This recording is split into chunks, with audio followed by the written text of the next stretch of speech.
Welcome to New Ham Basics. I'm your host, Greg, KD9ZRO, Kilo Delta Niner Zulu Romeo Oscar. Today, I don't know if the wind's going to let us do it, but today we're going to build a temporary mast for 2 meter out of some scraps that I found laying around. I do some junking on the side. I found some scraps laying around in the alleys. We're going to try to build us a temporary 2 meter mast. I'm in Highland Park here in Kokomo, and I did this check with one of the park officials to see if I could strap this mast to one of these. Let's see if I can get one in the screen. I don't know, one of those sight markers, and get this thing in the air. So let me get over to a location.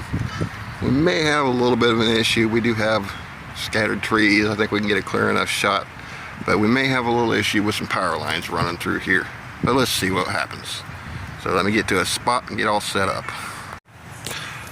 Alright, before we get into our build, I want to just take this opportunity to clear up a common misnomer. This magnificent beast right here is commonly known as Big Ben. Its name was actually Old Ben. Unfortunately, this is the only angle I can get a clear enough shot through the glass to show you. So unfortunately, you got to look at his rear end. Step around the corner here. Hopefully you guys can read this. Old Ben. Old Ben the bull was not a bull at all. He was a steer. At birth, he was acclaimed the largest calf in the world and was an object of wonder. Born in Miami County, Indiana, in January of 1902, he was raised by Mike and John Murphy. His sire was a registered Hereford bull. The mother cow, a long and rangy short hair. At 18 months, Ben weighed 1,800 pounds. At 4 years, 4,000 pounds. At his death in February 1910, at 8 years old, 4,720 pounds. The height at his forequarter is 6 foot 4 inches. His girth is 13 foot 8 inches and 16 foot 2 inches long from tip of tail to end of nose.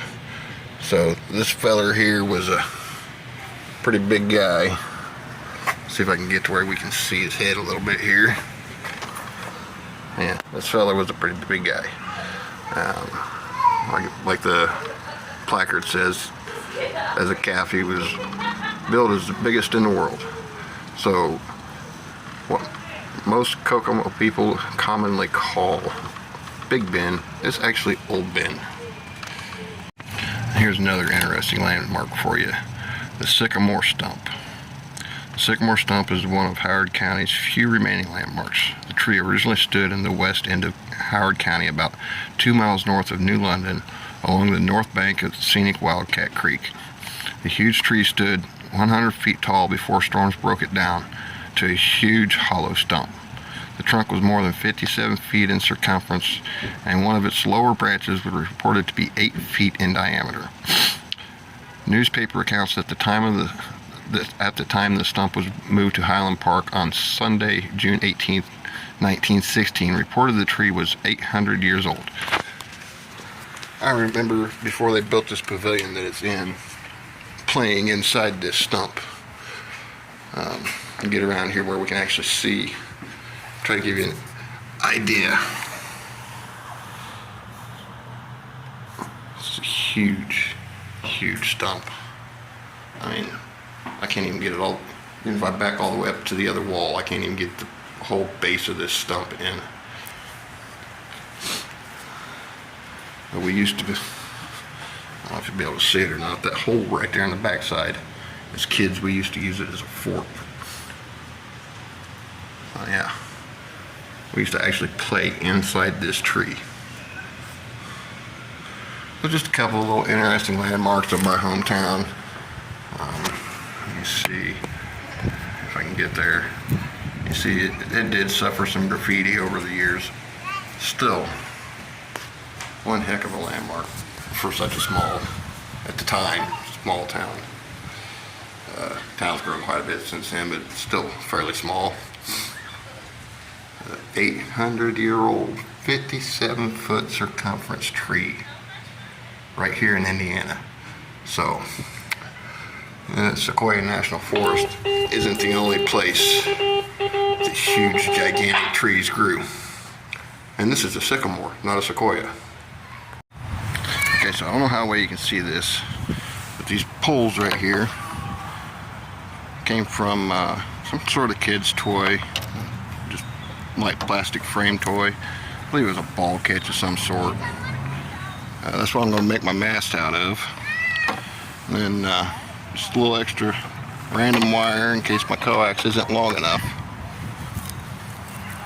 And of course the tools I'm going to need to do this project.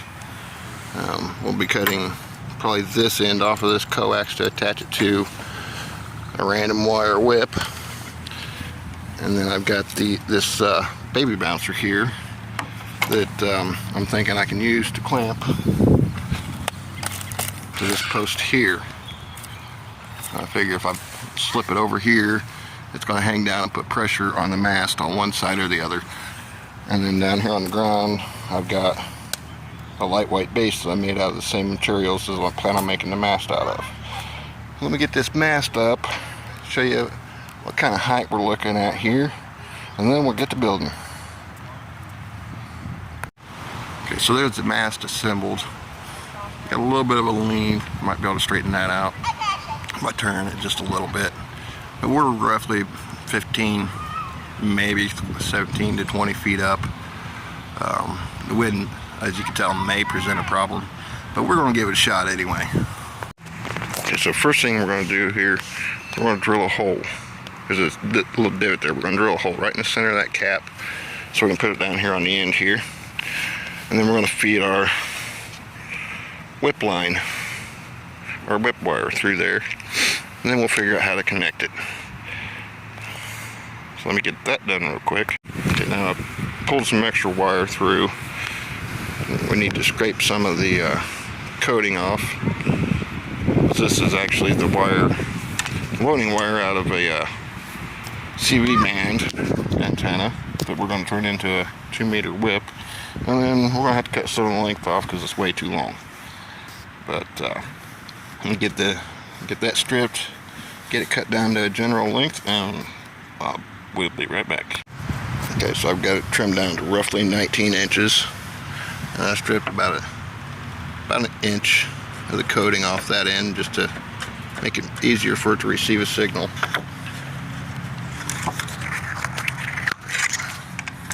And down here, I've done the same thing, but I put a little loop in it to stop it at that cap.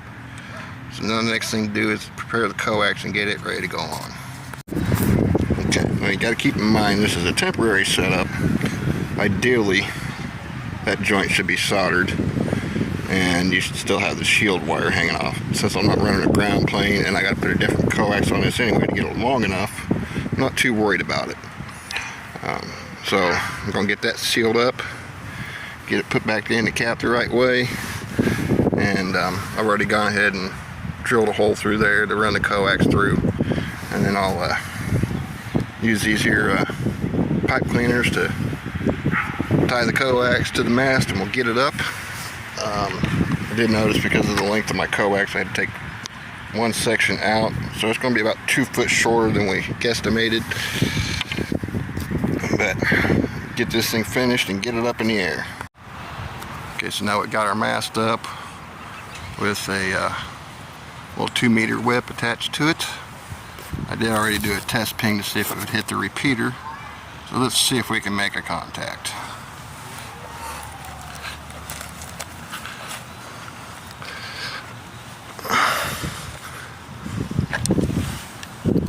This contact will be on the repeater. So just use the pipe cleaners to guide the coax down the pole. And I got my SMA to PL259 SO239 connector attached to my radio, and it's also just pipe cleaner strapped to the pole for convenience. KD9ZRO testing. KD9ZRO testing.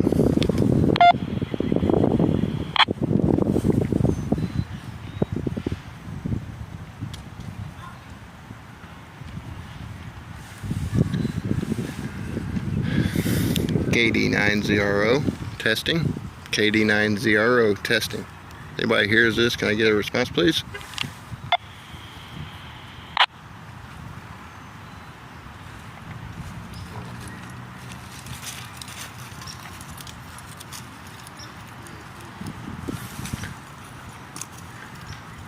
Nothing heard. I'm going to QSL to another frequency. KD9ZRO clear. 1. Okay, now I'm going after a distant repeater. See if, and we did test ping that. CQ. This is KD9ZRO testing.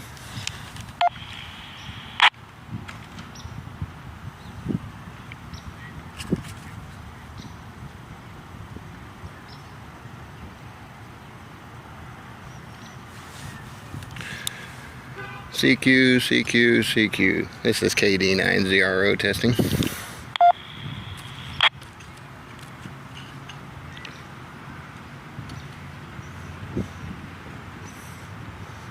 Okay, well, let's put it in frequency mode. Frequency mode.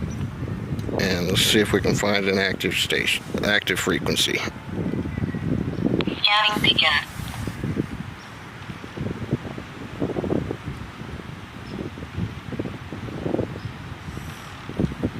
Maybe we'll find something.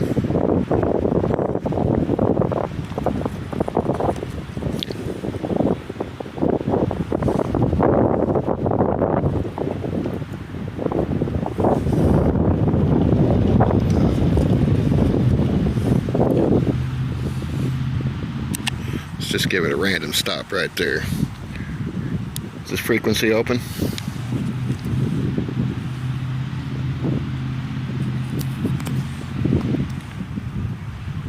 KD9ZRO, is this frequency in use?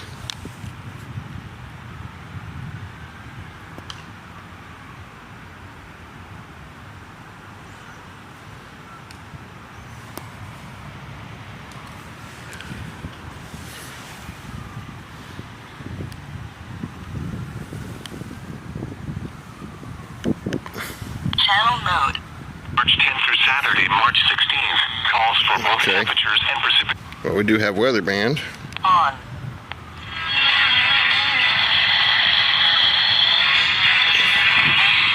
Off. And we do have a radio station that's 45 minutes away. So,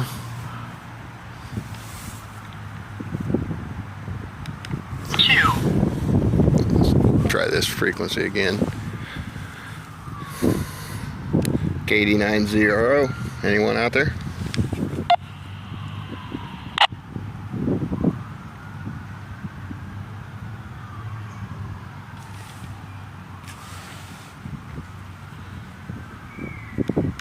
Three. 4. 5.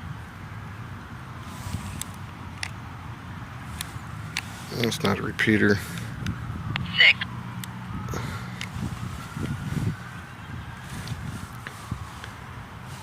This is KD9ZRO testing.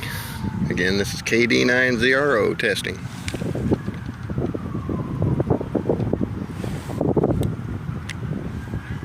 I'm not getting anything back on that repeater. 7.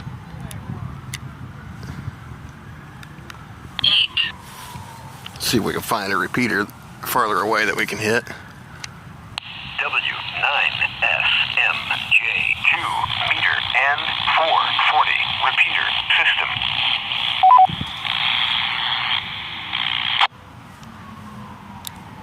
This is KD9ZRO testing. Again, this is KD9ZRO testing. Can I get a radio report?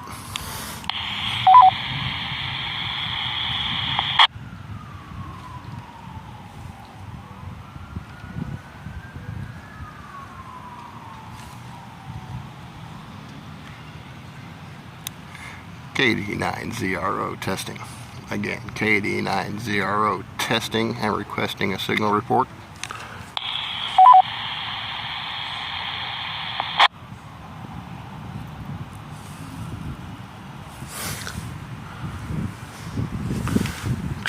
Try another one. 9.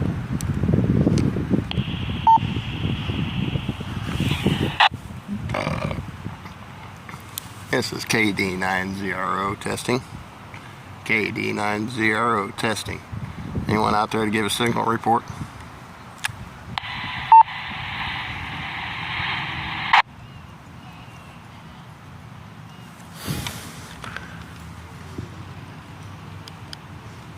One zero.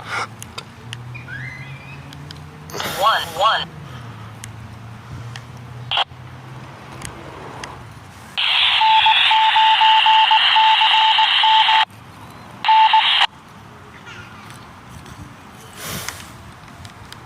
One two. 1 3. Time is 14:27 hour. K9CEV.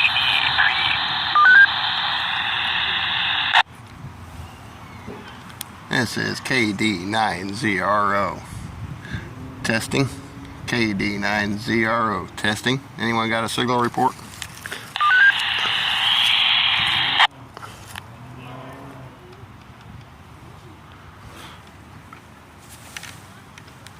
One 4.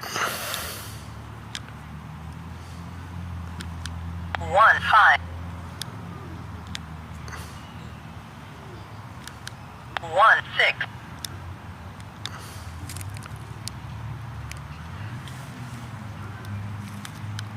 1 7. 1 8. 1 9. 2 0. 2 1. 2 2. 2 3. Is this frequency in use? KD9ZRO, is this frequency in use?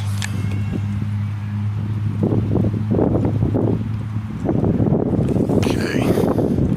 Let's go back to local real quick. 1 1 1. Unfortunately, I got to work my way around the block. 1 1 1 1 1 1 9 8 7 6 5 4 3 2.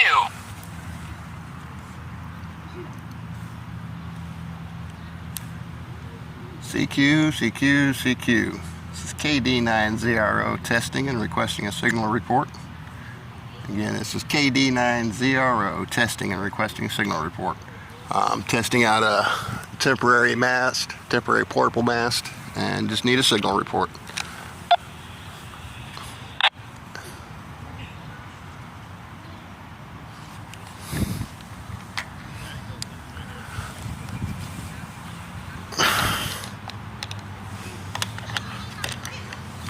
Okay, so it looks like there's no traffic, but we did hit repeaters I normally can't hit, even on my mobile antenna. So maybe this is an experiment for another day. But yeah. So contact-wise, it seems to be a bust. But I did hit several repeaters, as you heard. I did hit several repeaters that are normally outside of my range. So this may just be a test for another day or another time. But I would call it a success just on having increasing range. It would have been nice to have gotten a signal report back. But yeah, that kind of proves that you can increase your range and build a mast out of just about anything, build a whip out of just about anything. Maybe next time we try this experiment, we'll get a signal report. Until then, KD9ZRO 73 and clear until next time.